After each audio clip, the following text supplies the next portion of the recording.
Start. Hey, good afternoon, everyone. This is Scott with Milwaukee Hard Money. We've got Sarah with us, and we've got our host, Mike Doney, who will be joining us. I hope everyone can hear us. We're going to go through a little bit of housekeeping. This is our first virtual digital workshop, so thanks for participating. And as we go through here, if anybody has any questions at any time, we're asking that you use the chat feature so we can properly respond to your requests for questions or commentary. It certainly is a lot more fun when we go through these unfortunate circumstances that we're in with the pandemic, that we're doing these digitally, that we can at least have some interaction with you guys. So please participate as you are able to, and we certainly look forward to working with you to help you get a better understanding of what we're trying to convey today, which is how to build and leverage a rental portfolio. So with that, we'll let Mike, our host, take us out. And as we've said, if you have any questions, please feel free to ask any questions. Great. Thank you, Scott. Yeah, just to everybody in the workshop, to reiterate what Scott mentioned, if you have questions along the way, we certainly want this to be interactive. So please feel free to put anything in the chat. We'll try and make sure to get to all the questions, and we will definitely have some time at the end of the workshop for some Q&A as well. So as Scott mentioned. Let's make sure everyone can hear us. Are we unmuted? Are we unmuted on there? Can everybody just comment in the chat that you can hear what we're talking, or you can hear our voices?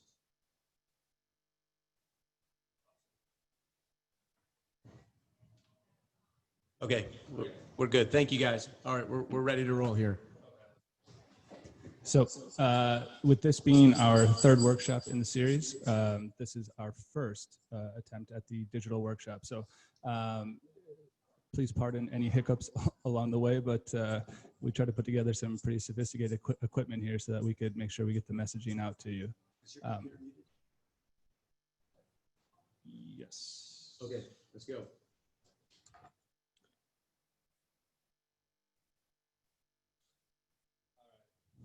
So first and foremost, for the agenda today, we're going to talk a little bit about how Scott got his start in real estate way back when in 2003, what it took for him to get started, how that kind of all got put together with some private funding, some hard money type lending, what his current portfolio looks like, and then we're going to start to get into some actual property examples and really try and showcase for you guys what it takes to start to acquire properties and to really build out that rental portfolio and start to give yourself that financial freedom, that financial independence, so that you can start to create the wealth for yourself, for your family, outside of your typical 9-to-5 day job. So with that said, we've got Scott Lurie here, president of Milwaukee Hard Money, and Sarah Floyd, vice president of Milwaukee Hard Money. And I'm going to let them take it away and introduce themselves a little bit here. Great. Well, I don't think we need to go through formal introductions, but why don't we start going through the agenda? Just to be conscious of everyone's time, we have 1 hour of time available. We'd like to dedicate at least 30 minutes of that to Q&A if there are questions. So if not, we can elaborate on the points we're talking through. So we're going to try to be swift in our discussions and points to allow for the opportunity for us to go through Q&A. So thank you for that.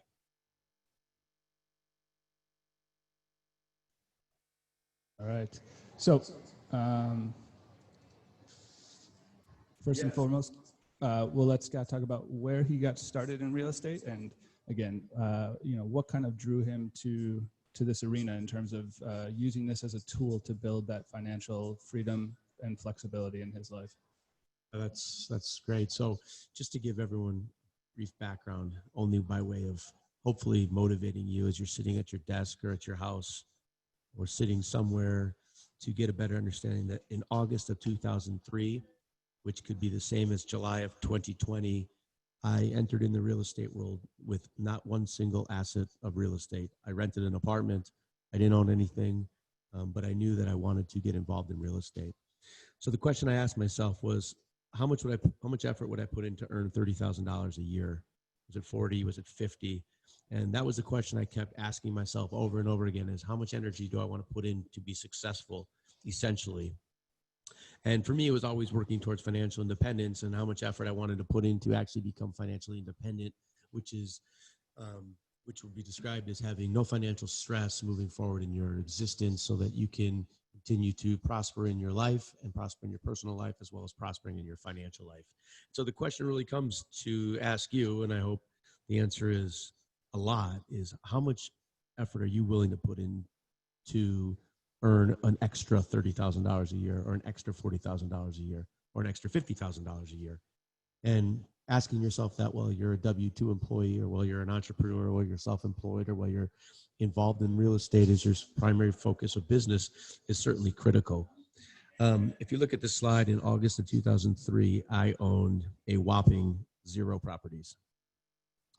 By way of just chat, how many people own 0 properties?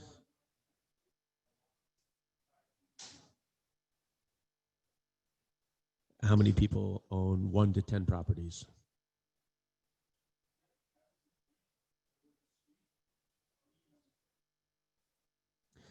So today, our portfolio sits with 1,500 apartment units and over 700,000 square feet of industrial properties. Why are we telling you that? Why am I telling you that? It's not for any other purpose that today is July 2020, that August 2003 could equally be July 2020.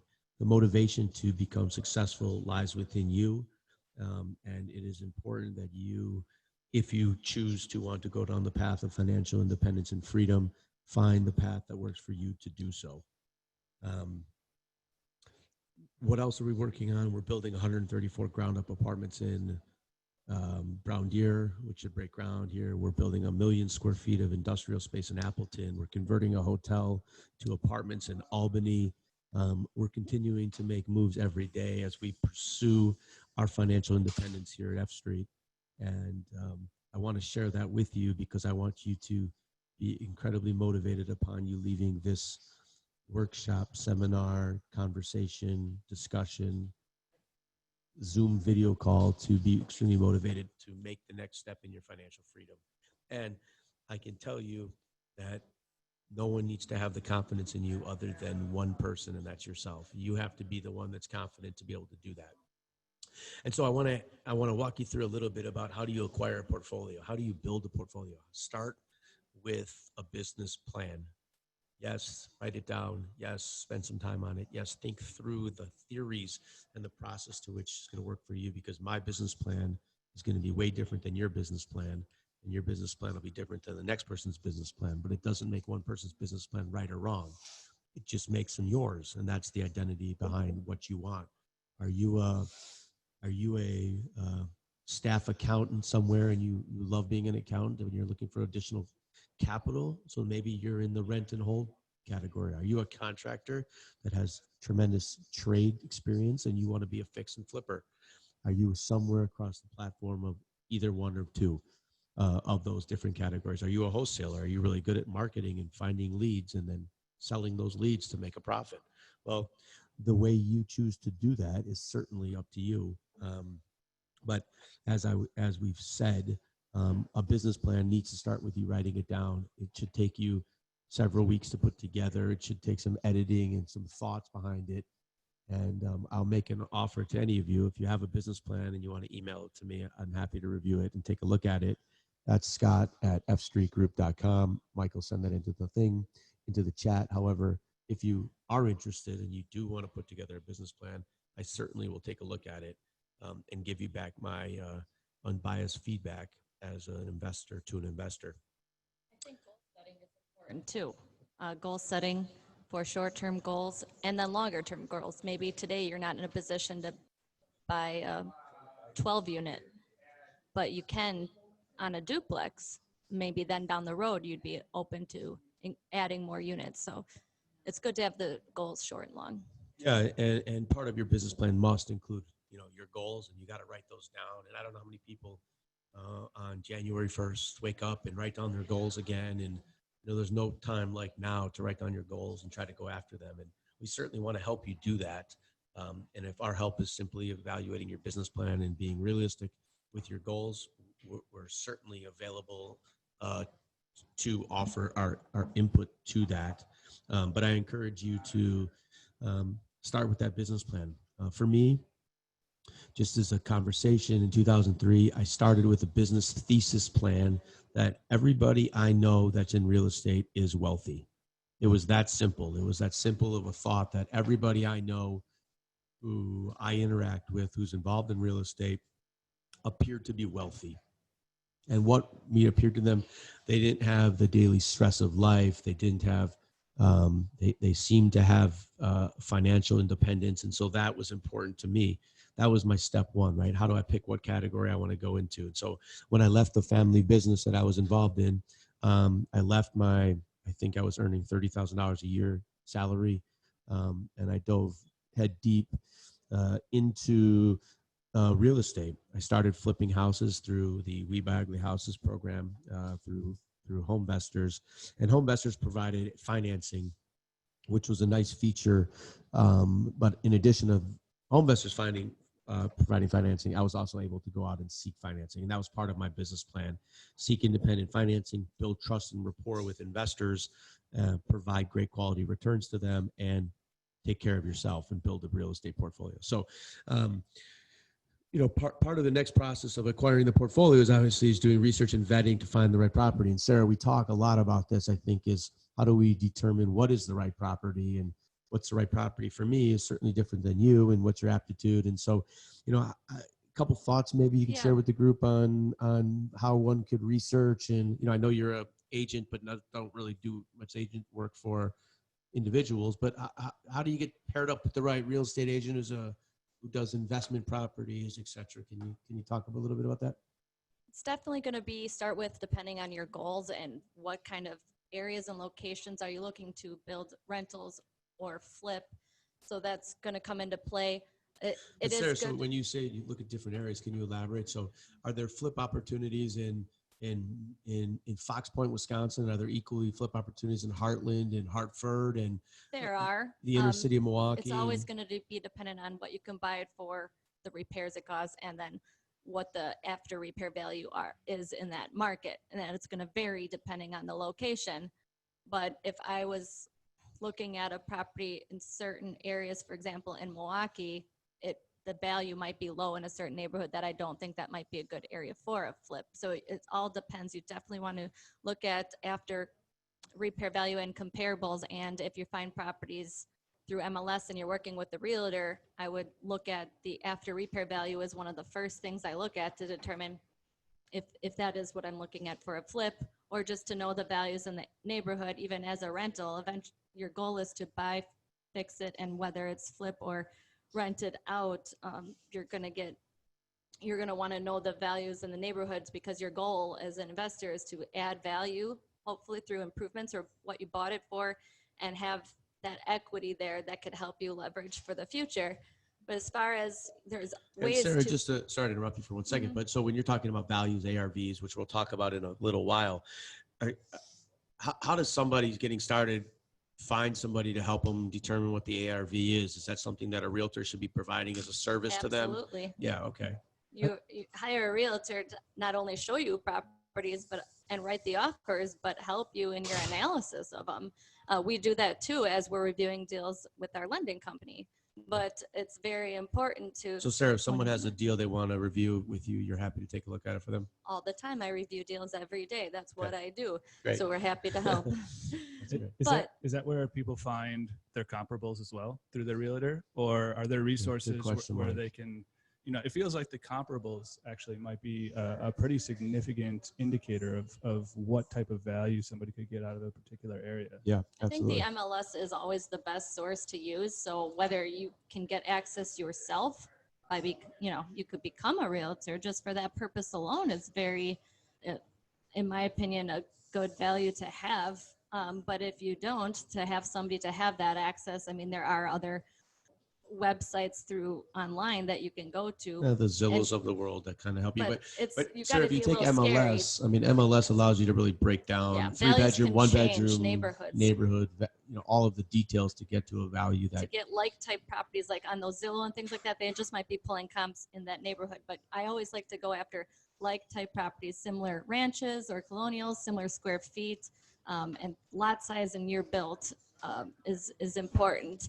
And to work with an investor friendly realtor, I might ask them if they personally invest and learn more about, is their main clients, are they investors? Some realtors work with mostly just traditional buyers and sellers, but you want to have a realtor that understands investments on your team. Sure. And so then the third thing that we're going to discuss is briefly is private and hard money lending to help you act quick. So private lending, or private, is borrowing from your mother, your father, your brother, your sister, your aunt, your uncle, your friend, your neighbor, your brother. It doesn't matter, right? So borrowing money, getting access to money, being accessible to money is important. So when I first got started, I had no money. And the problem was exactly that. I had no money, but my solution was, I'm going to go and pay somebody a nice, handsome return for them to give me money so I can prove my case. And so what I did was I went to my father-in-law and I told him I came up with some plan that he needed to lend me money, and he did. And I started with a little bit of money, and I was paying him a 15% return, and he was very happy. And I was very happy because I went back, and after I paid him his 15% return, I made my first $30,000. And I said to myself, what if I did that again? And so the mindset of private money or hard money lending shouldn't be viewed as how expensive it necessarily is, but is it a means to the end, right? Can you solve your problem? Can you make $40,000 or $50,000 with someone else's money while paying them an expensive return, because they're taking a risk on you? And so if you look at the credit risk profile, if you're a real estate investor who's never invested before, you are a high risk borrower. If you're a person who's done tons of deals, your risk goes down, but it shouldn't necessarily change the profile, right? We're lending money on real estate.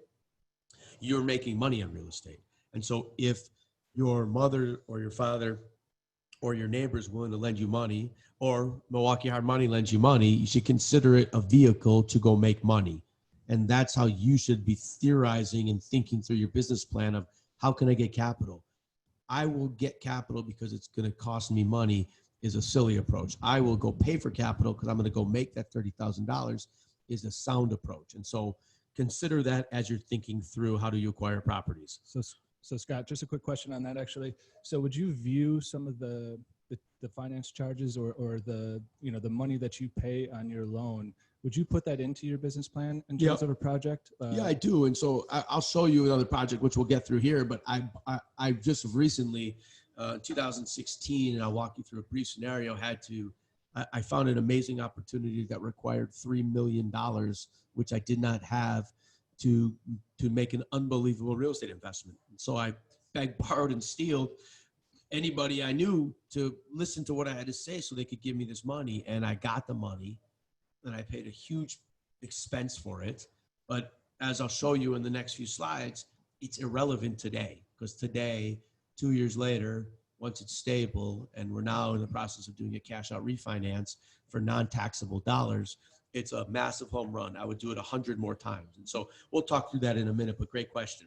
And then the other thing I wanted to talk to you a little bit about is an understanding on how to use leverage and the cash out refinance process, right? How do you get yourself fully levered with a bank so you can then take money and go do it again, right?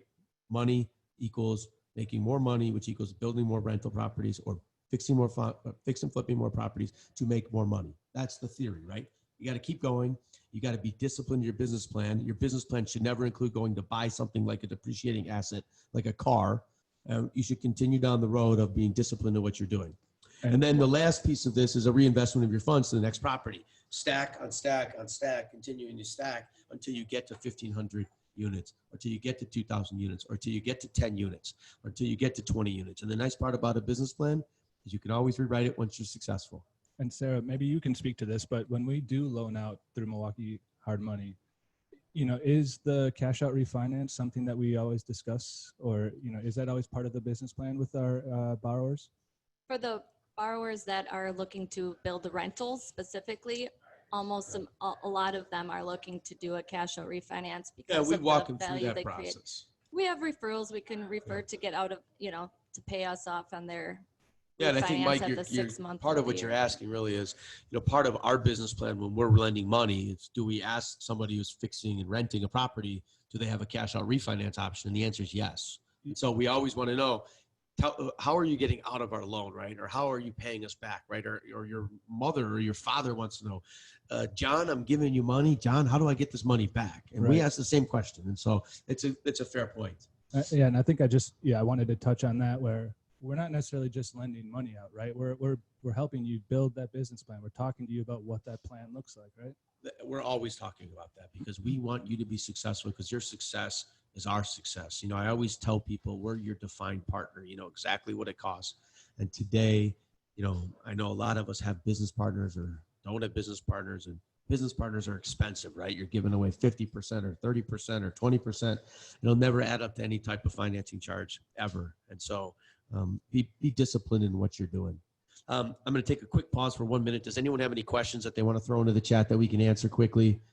If not, we're going to get into this Shorewood duplex re-leveraging program.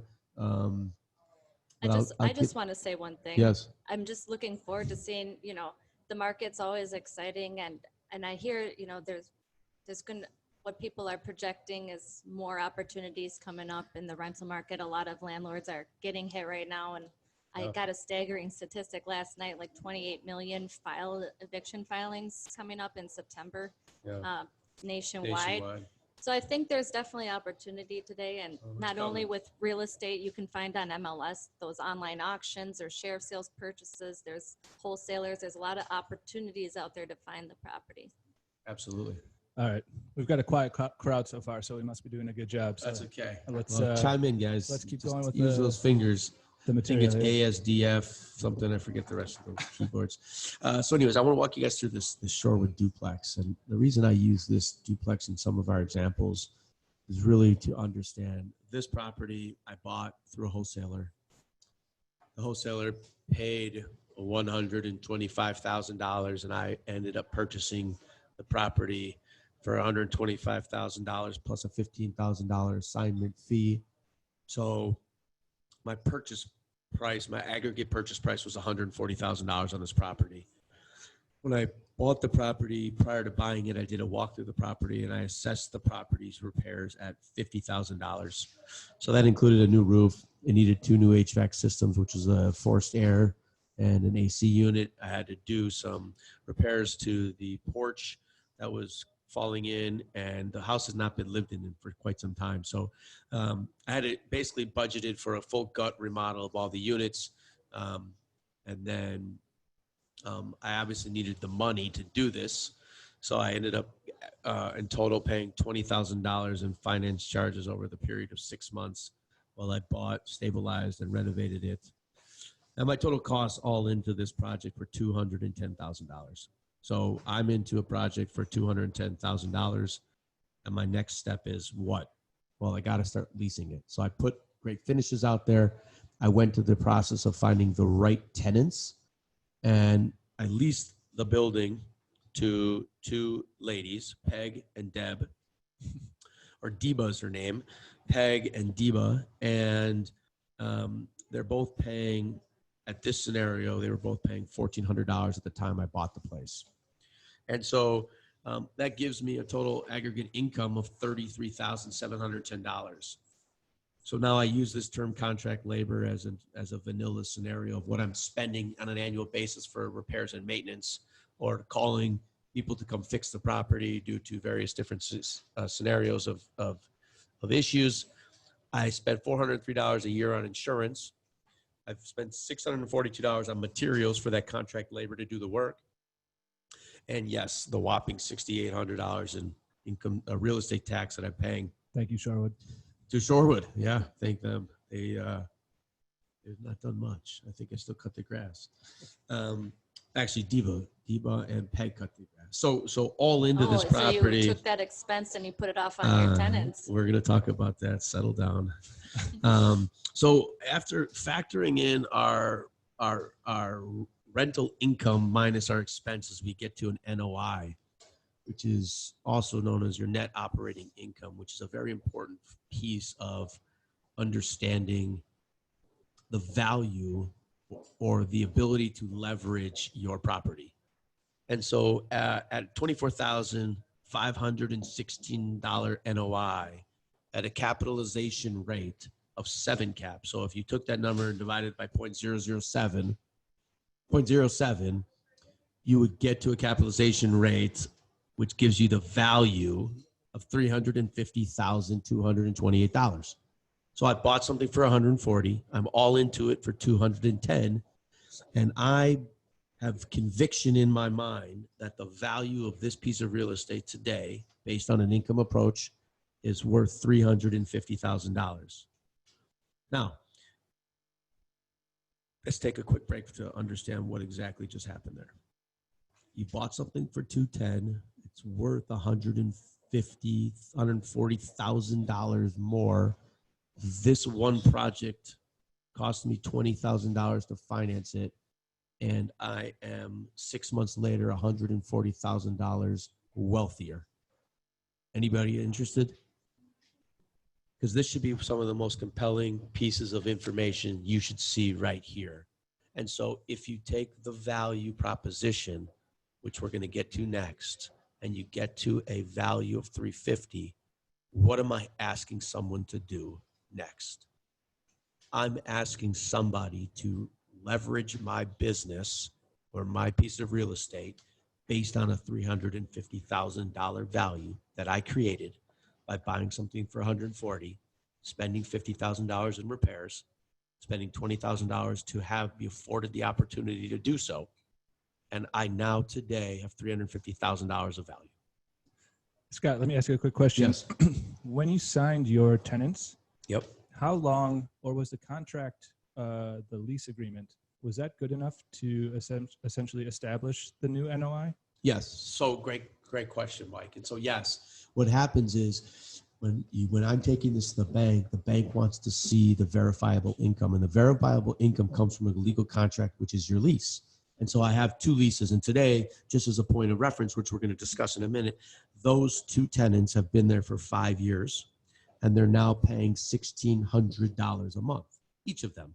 So my NOI has gone up $400 a month per month, $4,800, which should only help you by creating additional value through increasing your net operating income, which we're going to discuss in a minute. Any questions on this tidbit before we get to the next slide?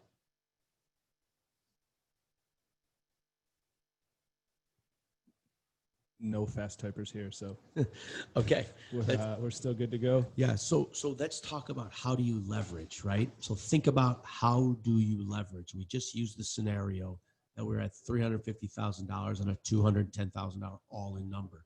So you've done the work, right? The actual arithmetic is done. The hammers and nails are in. The tiles on the wall.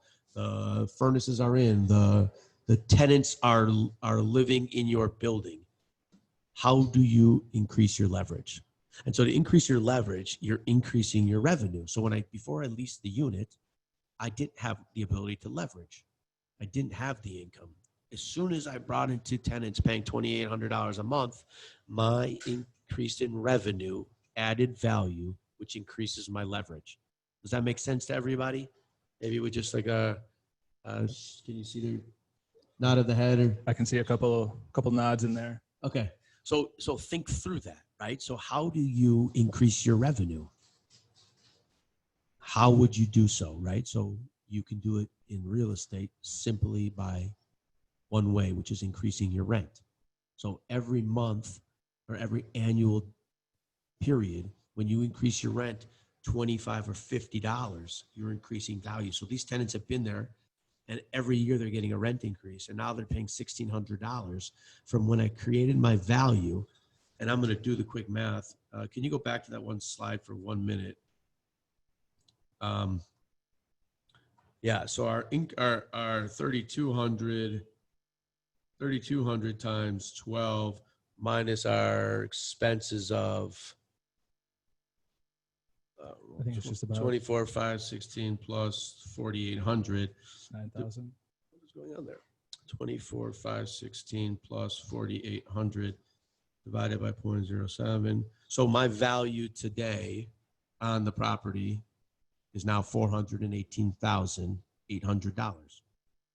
So I simply did nothing except send them a new paperwork every year on their anniversary, and I've added $70,000 of value by simply increasing my revenue on the property to now $1,600 a month per side versus $1,400.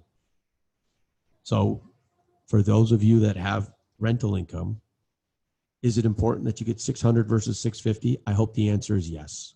Is it important that on the $650 anniversary you get $675? Yes. How do you continue to drive value? You have to increase your revenue. Now, conversely to that, can we go back to that for next page for a minute? How else can you increase your NOI? Well, you can equally accomplish the same concept by decreasing your expenses. So if you think through it for a minute, if my revenue goes up or my expenses go down, what are we really trying after? What is the light at the end of the tunnel?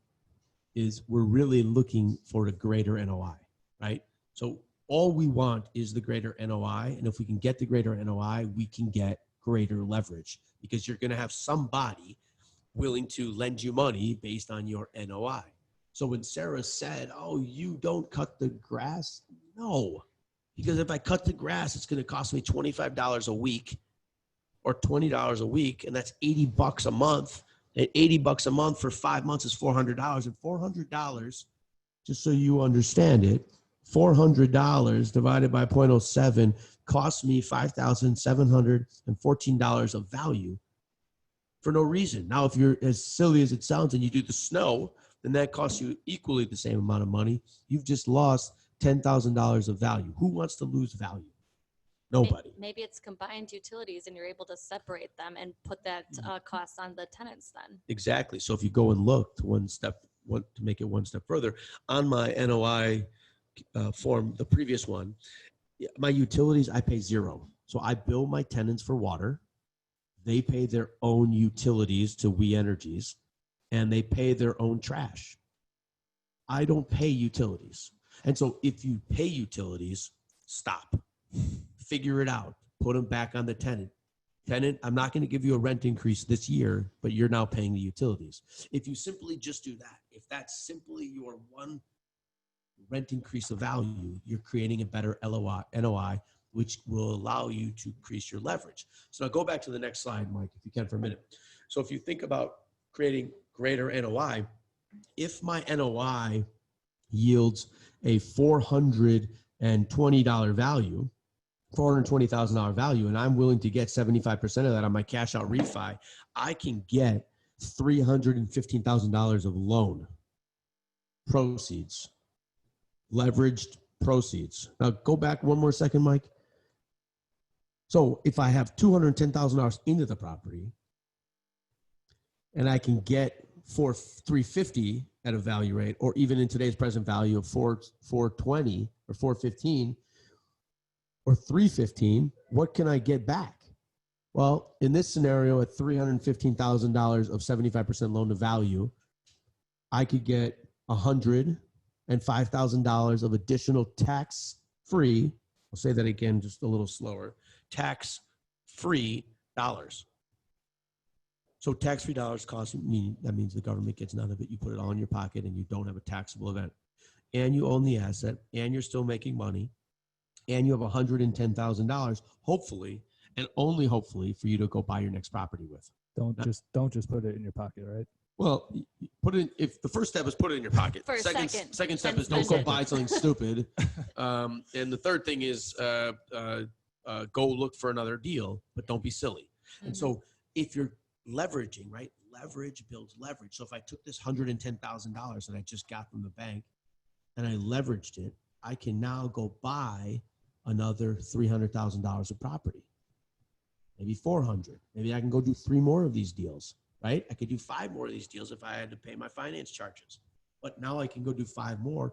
And in 1 year, if you did 5 more, that cycle would yield you $500,000 of additional dollars, cash out refi dollars, leverage dollars, right? I'll be honest, I could probably quit my day job. Well, We or need get you, Mike. fired, one of the two. But we'll keep you around. But overall, if you look at it, the reality is leveraging is so important. Your NOI is so critical. Your ability to increase your revenue is so critical to this process that if you are for 1 second not going through the analytical process of what's costing you money, you've got a problem. If you're not contesting your tax bill every year, you've got a problem, because if you can get your tax bill down, you can save money. The city of Milwaukee just sent out a blanket increase in taxes across all properties. Here you go. Why did they do it? Because they need money. And and most people acquiesce. Most people just write the check or don't write the check. How many people own rental portfolios on this chat right now that are not paying their water bills timely? I hope no one raised their hands and I can't see you, but that comes at an 18% premium interest charge. So if there's something to be pissed off about, it's that you're not paying your water bill on time. Instead of your water bill costing you $100, it's costing you $118 a quarter because you're not paying it on time. Pay your water bills on time. Pay it on time. Don't pay the late charges. All of those add up. All of those deteriorate your NOI, which essentially takes down the value of your property. So your argument as an investor, as a real estate investor, is my NOI. If you start speaking the language, leverage off of my NOI. If you start disciplining your credit folks that you're borrowing money from based on NOI, you will be successful in leverage. It's just that simple. But you have to spend the time understanding how to increase your NOI. And it's very simple. You're going to increase your revenue, which is going to help add in your value, and you're going to decrease your expenses, which is going to get you a greater NOI, which is simply going to get you a greater leverage. The process takes a little bit of time. It's not overnight. But if you set yourself up from the beginning, I'm going to go buy duplexes for my rental portfolio that have split utilities, that I pay nothing. I'm not cutting the grass. I'm not doing the snow. If you go through that simple exercise right there, you'll be in great shape. Now, Mike brought up a simple worksheet that we have available for you that you can kind of use. But if you look at it, if you look at tenant 1, tenant 2, right now they're paying $1,400, and my value is what? $350,000, Mike?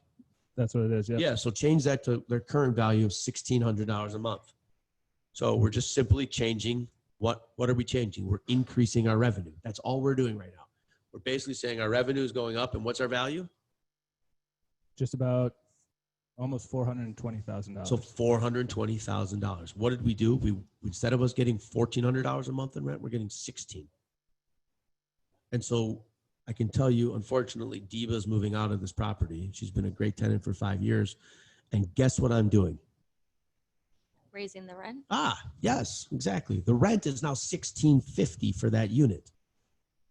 And so $1,650, if you put it in there, Mike, what's that extra $50 do to my value?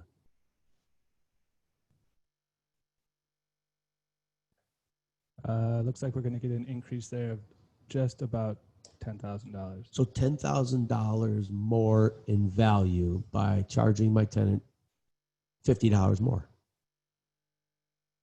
That should resonate in your minds as such a powerful thing right there, is driving rents. Now, Mike, what if I bought a property and my utility bill is $500 a month or $6,000 a year? All right. Yeah. So what is adding $6,000 do to my NOI? So we just dropped from 427,000 down to 341,000. You guys all hear that? $6,000 of expense took my value down $60,000. So understand, can you go back to that other slide for 1 minute?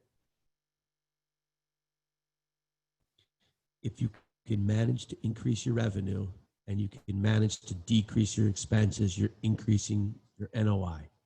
It's that simple, right? So when you say to someone, how hard are you willing to work? How hard are you willing to work for getting rid of $500 a month of utility bills?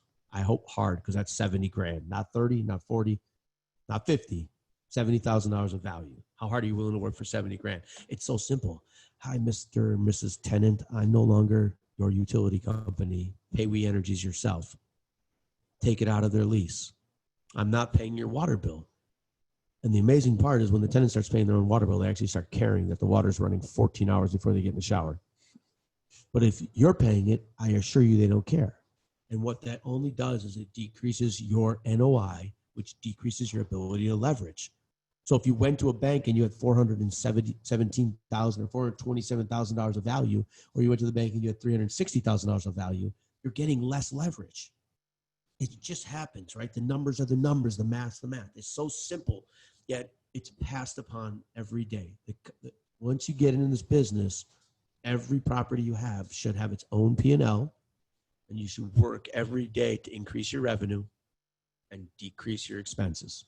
And so some other ways to do it is you buy multifamily buildings just to consider how else can you increase your revenue, right? How else can you do it? Well, how else can you do it? You can add laundry, right? So in some of our apartment buildings, we add laundry. That brings in $24,000 a year of income.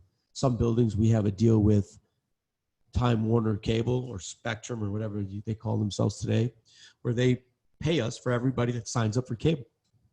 I don't have to do anything. They just write you a check, and that check's $800 a quarter, $3,200 a year. Okay, that just is increasing revenue. So think through it.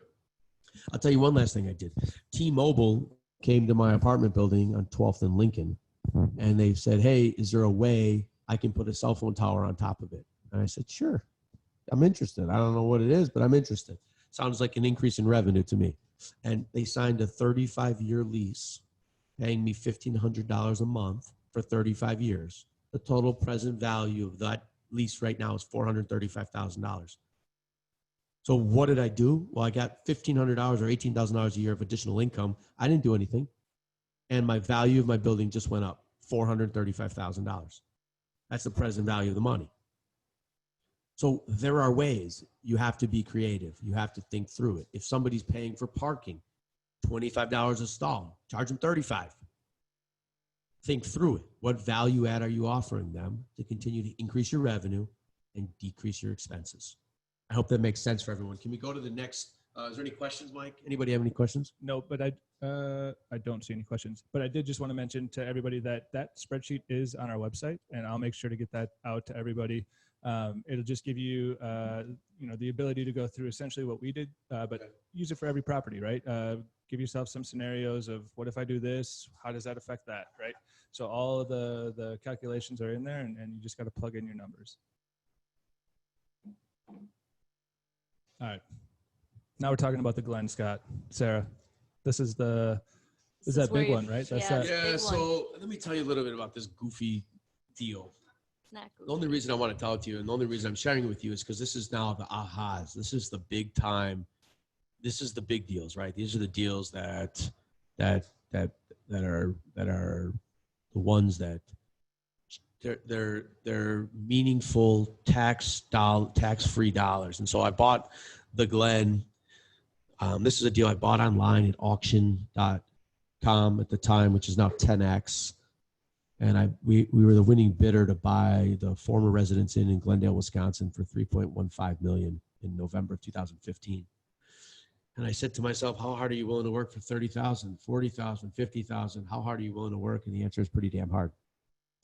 And so I had to close on this property 10 days later and give them $3.15 million, which I didn't have. So I had to go to the drawing board, and I ended up going to private financing. We paid a huge number of premium financing.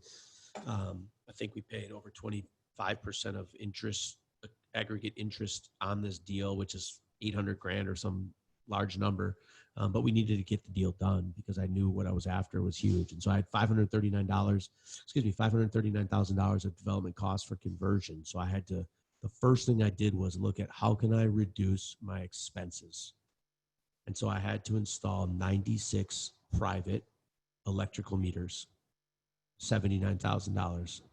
I had to fix the units so that they were rentable so I could get maximum rent for the building. And so I did all that. We spent $540,000 to get there. And after we did that, we did a small cash out refi to put this into stabilized debt with 100% leverage. So 1 year later, in December of 2016, when the building was fully rented and stabilized, I did a 100% financing deal with a local bank where they were able to pay us for all of our money we had in the deal, plus all of our improvements, plus they provided us with $1 million of tax-free cash out refinancing. Pretty amazing.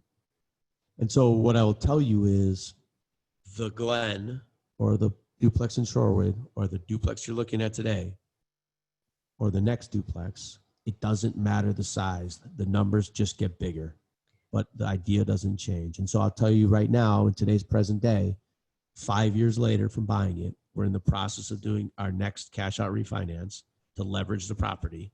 After I have to spend $440,000 on the roofs and the siding paint job, we're spending that money and we'll be doing another large $3 million cash out on this deal.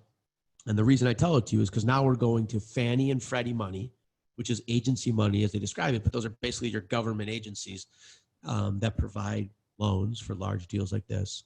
And so they provide you with the loans, and then they're providing us with tax-free dollars, meaning I don't spend one more dollar on tax, and I get to take out $3 million from the project. And so That's amazing. Think about this. The only reason I'm sharing this with you is the numbers do not matter. They only get bigger or smaller as they fit your business plan. Your business plan, as we talked about originally, should start with small. Do one deal, do two deals, do 1.5 deals. But don't jump all in and say, I'm going to do 100 and I want to do this, because in August of 2003 or in July of 2020, you can start with nothing. It's okay. It doesn't change. But in 10 years or in 15 years, you can be as successful as you want to be starting today. And so everybody says, well, there's no deals. The deals are so, no, the deals are the same. The deals have always happened. There's always foreclosures. There's always evictions. There's always troubled debt. It just is. It doesn't matter how good the economy is or bad the economy is. There's always problems. So temper yourself to at least understand that there will be a brighter day. You will be able to get there. And so, Sarah, maybe you want to go over some of the leverage financing tips because we're running out of time here. Mm-hmm. I don't know if we have any questions coming in. It seems like a quiet group today, but we'll if anyone has any questions, we can certainly jump onto those. Mm-hmm. And Sarah will go over some of these leverage financing tips for you. Yeah, this was put on for you, so let us know your questions. But in the meantime, just a couple tips as you're going through the motions with your first or maybe second or 10th property here. Make sure. We always recommend it putting into a business entity, such as an LLC. That can be easily accomplished through that website, wdfi.org, for a Wisconsin entity. It costs like $130 or so to file it. Yep. And it's very simple to do. And what is the benefit of that versus your personal name? Well, if it's in your personal name, then it goes on your personal credit score and affects your debt to income ratio. So if you have it in the company name, then that's separated, so it does not affect your credit or debt to income, which means you could be in a position to continue to buy more properties, maybe because it's not taking in always your personal income and DTI as a factor. And also, so DTI is debt to income ratio, just as people don't understand that. So what does it materially do for you if you have personal credit or personal debt? That it doesn't allow you to grow. So if your business plan is you want to grow to 100 units and you want to put them all in your personal name, the chances of that happening are going to be very slim in today's world, because your debt to income, your cash flow is all going to be hindrance, because you can only show a W-2 to show your income, but it's very hard to show your rental income, et cetera, to banks. So we've always, and today I own nothing in my personal name, and I would encourage you not to do that. So we do have a question here. Yep. So I just want to bring this in quick. So from Damone, so are the terms different with you from a fix and flip, or if you want to keep a property for rental? Yes. So thanks, Damone, for the question, and we appreciate you being here today. So lending program is short-term lending, right? So we either help you stabilize a rental property so you can then go to the leveraged portfolio, right? So we'll help you buy the house that doesn't have a roof on it, it doesn't have a furnace in it. We'll help you get the tenant in there, meaning we'll give you the time to do so.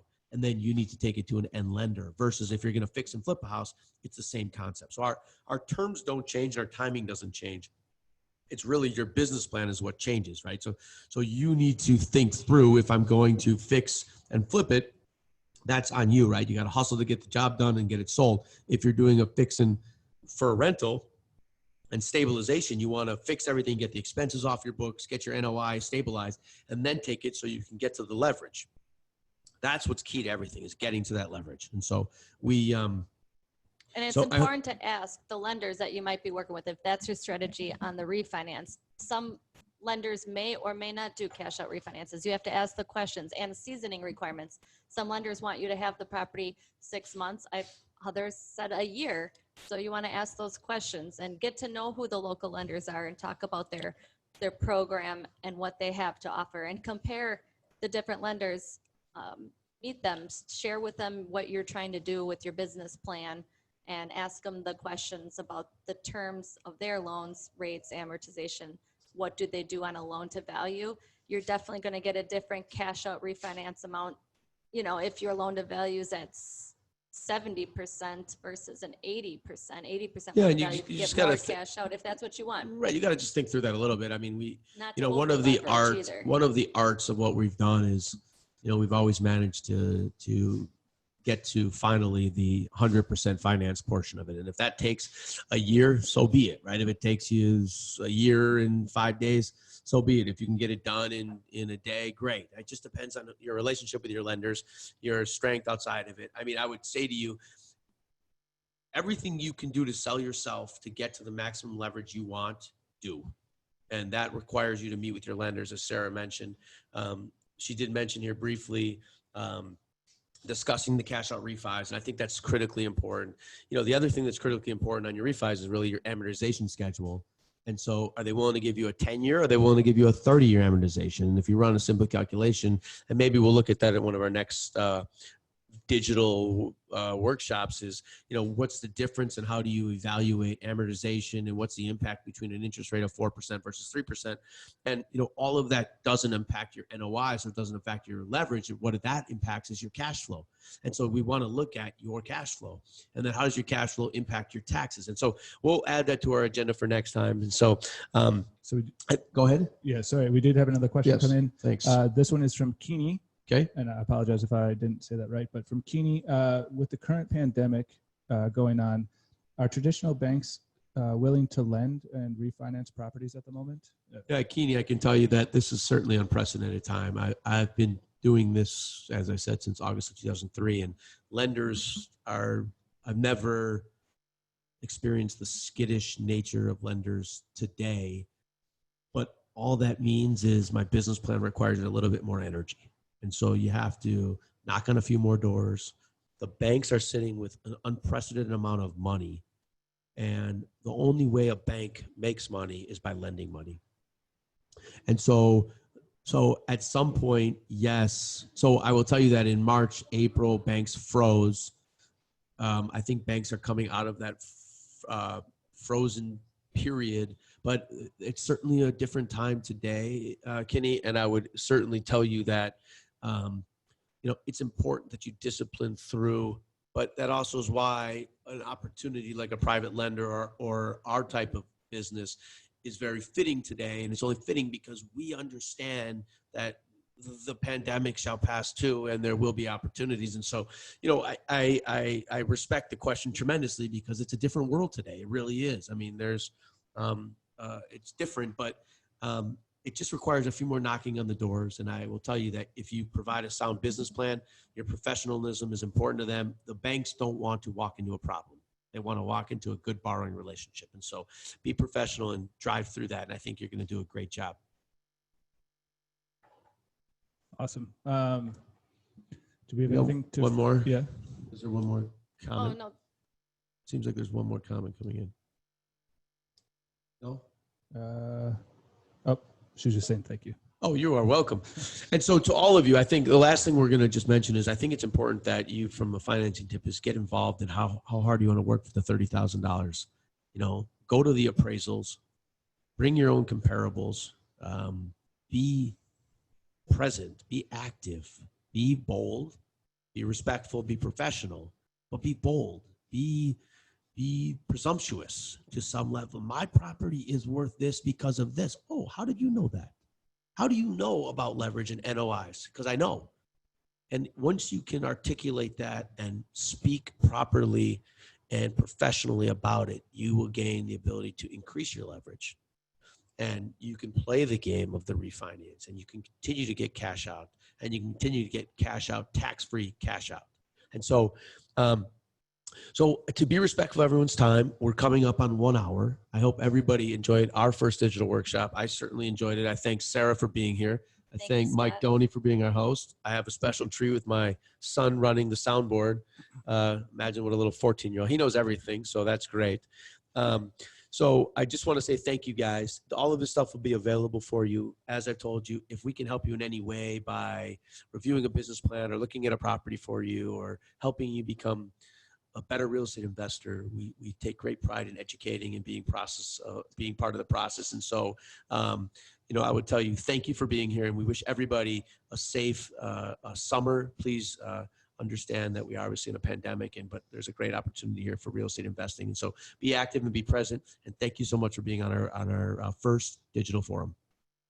Thank you, everybody.